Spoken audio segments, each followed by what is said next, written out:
Vamos lá, o cliente questionador, que é o cliente interessado. Ele é o cliente muito interessado. Você conhece aquele cliente que faz aquele monte de pergunta e ele questiona, ele fala assim, por que isso aqui não é assim e não é assado? Ele sabe que lá no fundo a coisa não vai mudar por causa dele, não vai mudar porque ele simplesmente quer, mas ele questiona. Ele também é aquele cara que ele pega ou aquela mulher, né, que pega o contrato, né, quando você apresenta um contrato pra ele ou algumas regras, ele questiona aquela, não, mas isso aqui não tinha que ser assim, mas ele sabe também que não vai ser mudado por causa dele, mas ele vai acabar consumindo no final. Você tem um cliente assim?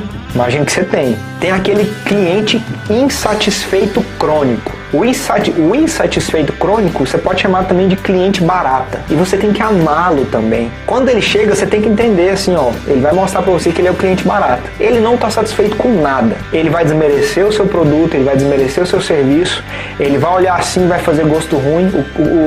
O cliente barata, ele simplesmente, onde ele toca, ele deixa mau cheiro. Ele olha pra um lado assim, não. Mas ele também, muitas vezes, mesmo reclamando, mesmo colocando cheiro ruim, ele volta também. Mesmo insatisfeito, ele volta. O cliente indeciso é o cliente suspense. Ele tá sempre ali, ó.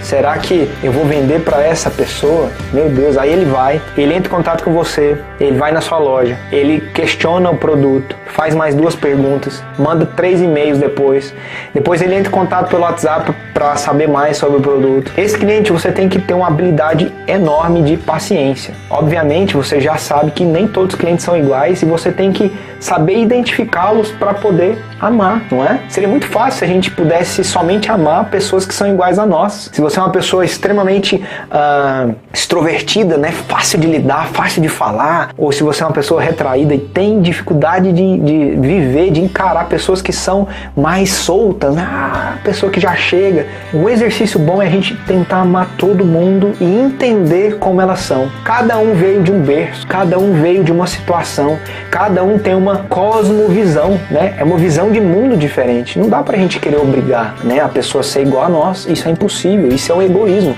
Então, o seu cliente suspense, você tem que identificar e você vai saber que a sua paciência, junto com a sua expertise de responder as perguntas dele, buscar mostrar-se totalmente com vontade de atendê-lo bem, de entregar para ele muito mais do que um atendimento, você vai conseguir convencer. Que o cliente indeciso, ele também, do mesmo jeito que ele está perguntando para você, ele está perguntando também para o seu concorrente. Ele está fazendo as mesmas dúvidas, as mesmas perguntas, ele está tirando as mesmas dúvidas. Então, imagino que também você já está na sua cabeça quem que é o seu cliente, que é o cliente suspense. O cliente mal educado. Ele não conhece limite, ele não te respeita, ele não respeita os seus funcionários, ele quer marcar reunião fora do horário comercial, ele liga no final de semana, manda e-mail assim, urgente no domingo. Esse cliente mal educado, existem 2 tipos dele. O mal educado suportável, que você pode tentar educá-lo. Se ele te manda um e-mail urgente no domingo, deixa para você responder amanhã, tá? Na segunda-feira. Isso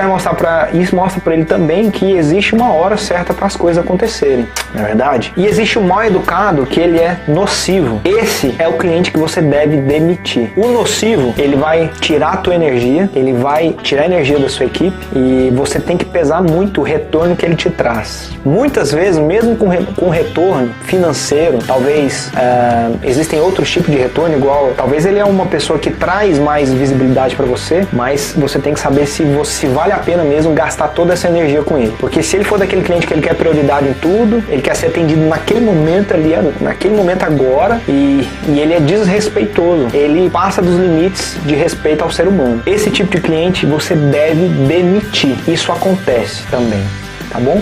Mas se você conseguir identificar, mesmo ele sendo mal educado, mais suportável, tente amá-lo também. Entender, esse aqui, ó, é um cliente mal educado, né? Ele chegou ali, e um exercício bíblico que você pode aplicar, existe um provérbio que está na Bíblia, que é algo que funciona com o seu filho, funciona com o seu marido, com a sua esposa, se você tiver numa situação igual, funciona com aquela pessoa alterada, né? Com o seu cliente que chegou gritando, que chegou alterado porque na razão dele o mundo caiu. Existe um provérbio que é: a palavra branda, ou seja, a palavra mansa, a palavra baixa desvia o furor, mas a palavra dura suscita a ira. Esse é um provérbio bíblico, é uma sabedoria de Salomão, né? Escreveu o livro de Provérbios. E se você aplicar isso no seu contato ali, você está num momento estressante, o seu dia talvez tenha sido cansativo, você não pode descontar os seus problemas, suas raivas nas pessoas, muito menos os seus clientes, mas se você tiver numa situação como essa, você simplesmente reflete e fale de forma branda, responda ele dessa forma. Você vai ver uma pessoa alterada e falando assim, ele vai começar a diminuir o tom, ele vai se acalmando e você vai conversando com ele. E saiba que tem muita gente que contesta aquela frase que o cliente tem sempre razão. Ele tem, pode não ter razão para você, mas ele tem razão e a razão dele é incontestável. Se o seu cliente ele tá extremamente alterado e você consegue manter a tranquilidade ali e falar brando com ele, ele vai totalmente desviar aquele ânimo que ele tava, aquela exaltação, e você vai conseguir trazer para uma conversa e tentar entendê-lo, tá bom? Esse é um exercício para a vida que funciona em qualquer lugar que você estiver, tá bom? Muito bom de conter essa raiva, toda essa exaltação. E se você passar a entender cada cliente e saber que a pessoa tem um motivo para ser